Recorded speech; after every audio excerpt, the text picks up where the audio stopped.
पूछ रहे हैं जनाबमती रिया जैन एटा से। नमोस्तु आचार्य भगवान। गुरुदेव, मेरा प्रश्न है कि क्या कोई लड़की अपनी मर्जी से शादी नहीं कर सकती है? नमोस्तु आचार्य भगवान। इस संसार में जितनी भी शादियां होती हैं सब मर्जी से ही होती हैं, फर्जी कौन सी होती है। इसलिए अगर शादी हो रही है तो निश्चित है कि मर्जी से ही होगी। अब मर्जी में स्वच्छंदता नहीं होना चाहिए, मर्जी में मर्यादा होनी चाहिए। अगर कोई ऐसा सोचे कि मैं स्वच्छंदता से शादी करूंगी तो ये आपका जैसा भाग्य होगा वैसा होगा। देखो, जब राजा पहुपाल ने अपनी पुत्री सुरसुंदरी से उसकी मर्जी पूछी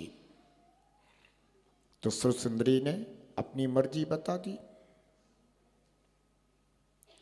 उससे पूछा कि बोल, ये जो धन वैभव सुख शांति अलंकार वस्त्राभूषण तेरे जो भी सुख चैन है ये कौन देता है? तो उसने कहता पिताजी सब आप ही देते हो।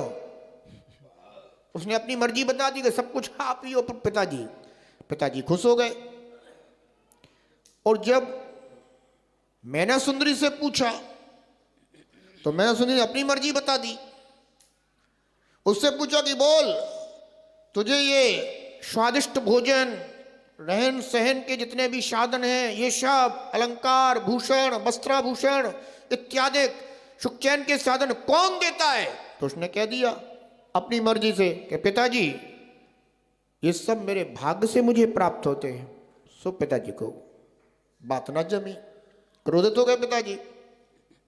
तो देता मैं हूं और ये कह रहे कि मुझे मेरे भाग्य से मिलता है, तो देखता हूं तेरे भाग्य को। उसने कह दिया कि मेरी मर्जी मेरे भाग्य से। उसने उनकी शादी सबको पता है किससे करवा दी? श्रीपाल से करवा दी। और श्रीपाल ने पूर्व भाव में मुनराज की घोर निंदा करी, उन पर उपसर्ग भी कर दिया। तो श्रीपाल ने जैसा कर्म किया उस कर्म का फल वर्तमान में श्रीपाल को भोगना पड़ रहा था। उनके शरीर में कुष्ठ रोग हो गया और साथ ही साथ उनके जो 700 और मित्र थे जिन्होंने अनुमोदना करी थी, तो उन सारे मित्रों को भी वही कुष्ठ रोग हो गया। वे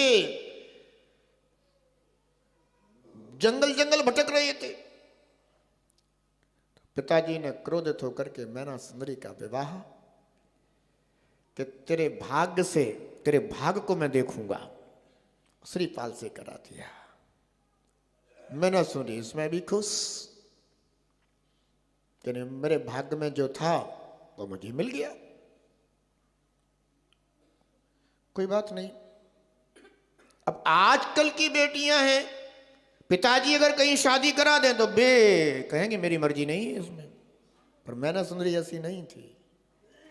उसने कह दिया कि ठीक है हमारे भाग में यही है। मुनराज से उन्होंने दोनों ने मिलकर समाधान पूछा। मुनराज ने उन्हें बताया कि देखो तुमने ऐसा ऐसा पाप कर्म किया है, ऐसा ऐसा पूर्व में पाप बांधा है जिसके फलस्वरूप आज तुम इस रोग से पीड़ित हुए हो।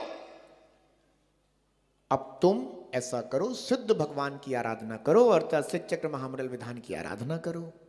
दोनों ने बड़े भाव पूर्वक मिलकर के शिव चक्र महामंडल विधान की आराधना की। और भाव पूर्वक आराधना की जाए, जिन्हें भगवान की आराधना किया जाए, शुद्धों की आराधना किया जाए, आचार्य उपाध्याय साधु परमेष्ठी की आराधना की जाए, तो कहते हैं निधत्ती निकाचित जैसे कर्मों का नाश हो जाया करता है।